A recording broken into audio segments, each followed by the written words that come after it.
بسم الله الرحمن الرحيم الذين اصطفى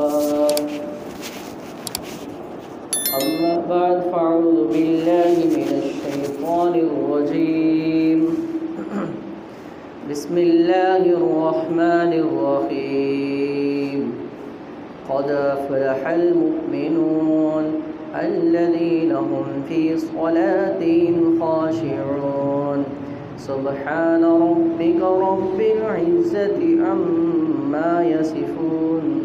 وسلام على المرسلين والحمد لله رب العالمين اللهم صل على سيدنا ونبينا ومولانا محمد وبارك وسلم۔ میرے محترم دوستو، گزشتہ جمعے سے ہمارا نماز کا موضوع چل رہا ہے کہ میں نے آپ کے سامنے آیات تلاوت فرمائی ہیں سورۃ مومنون۔ اس میں اللہ رب العزت مومنوں کی تعریف بیان فرما رہے ہیں کہ وہ مومن کامیاب ہو گئے، فلاح کو پا لیا انہوں نے، جو اپنی نمازوں میں خشوع پیدا کرتے ہیں۔ پچھلے جمعے ہم نے رکوع تک جو ہے آپ کے سامنے بات کر لی تھی کہ تکبیر تحریمہ یعنی کہ نماز کے اندر کھڑے ہونے سے رکوع تک کی جو حالت ہے یعنی کہ خضوع کے اوپر بیان ہوا۔ تو اس سے آگے اب ہم رکوع کر رہے ہیں۔ رکوع کے اندر کم از کم 3 مرتبہ سبحان ربی العظیم، یہ اطمینان سے، یعنی یہ نہ ہو حالت سبحان ربی العظیم سبحان ربی العظیم، یہ طریقہ ٹھیک نہیں ہے، بلکہ 3 مرتبہ سبحان ربی العظیم، اس کو 3 مرتبہ کہنا ہے۔ یہ سنت طریقہ ہے۔ مسافر کے لیے ہے کہ وہ 1 مرتبہ کہے، لیکن 3 مرتبہ کم از کم کہنا سنت ہے۔ 5 مرتبہ 7 مرتبہ بھی اس کو پڑھ سکتے ہیں۔ اور رکوع کے اندر ہماری حالت یہ ہو کہ ہماری کمر سیدھی ہو، بالکل کوشش کریں کمر سیدھی ہو جائے، جیسے یعنی کہ ایل شیپ ہوتی ہے، اس طرح سے ہمارا ڈھانچہ رکوع کے اندر بن جائے۔ کوشش کرنی ہے اس کی، کسی کا مجبوری ہے نہیں بن سکتی، عذر ہے، وہ الگ بات ہے۔ تو 3 مرتبہ اس کو اطمینان سے سکون سے اس تسبیح کو کہنا ہے، پھر اس کے بعد کھڑے ہو جانا ہے، سمیع اللہ لمن حمیدہ۔ اگر آپ انفرادی نماز پڑھ رہے ہیں تو آپ نے کہنا ہے، اگر آپ جماعت سے پڑھ رہے ہیں تو امام سمیع اللہ لمن حمیدہ کہے گا، آپ نے صرف ربنا لک الحمد۔ تو اس کے بعد جو ہے رکوع سے کھڑے ہونے کے بعد یہ تسبیحات پڑھ لی، ربنا لک الحمد، پھر اس کے بعد اب سیدھے کھڑے ہو جانا ہے۔ یہ نہیں کہ بس رکوع سے سمیع اللہ لمن حمدہ ربنا لک الحمد جلدی کہا اور فوراً جو ہے آگے سجدے میں، یہ طریقہ غلط ہے۔ رکوع سے کھڑے ہونے کے بعد بالکل آپ کو جب اطمینان ہو جائے کہ میں کھڑا ہو گیا ہوں، اب خود دل کے اندر آپ دیکھ لیں کہ میں اب کھڑا ہو گیا ہوں، پھر اس کے بعد جو ہے سجدے میں جائیں۔ آپ سجدے میں گھٹنے سب سے پہلے زمین پر لگائیں، اس کے بعد ہاتھ، پھر اسی طرح جو ہے آپ کا ناک اور ماتھا جو ہے زمین پر لگائیں۔ پھر سجدے کی جو حالت ہے اس میں یہ ہے کہ رکوع کے اندر ہم اپنی جو ہاتھوں کی انگلیاں ہیں اس کو کھول کر رکھیں گے اور انگلیوں سے گھٹنوں کو پکڑ لیں گے۔ سجدے کے اندر یہ کرنا ہے، جی سجدے، ہاں یہ ٹھیک ہے، بہترین۔ سجدے کے اندر ہم نے کرنا ہے کہ انگلیوں کو اپنی ملا لینا ہے، سجدے کے اندر انگلیوں کو ملا لینا ہے، اور ہمارا جو چہرہ ہے وہ دونوں ہاتھوں کے درمیان آ جائے، چہرہ ہمارا دونوں ہاتھوں کے درمیان آ جائے، اور ہماری ہتھیلیاں جو ہیں وہ ان کندھوں کے برابر آ جائیں، اور انگوٹھے جو ہیں یہ کانوں کی جو لو ہے یہاں اس کے برابر آ جائیں۔ یہ سجدے کا بہترین طریقہ ہے۔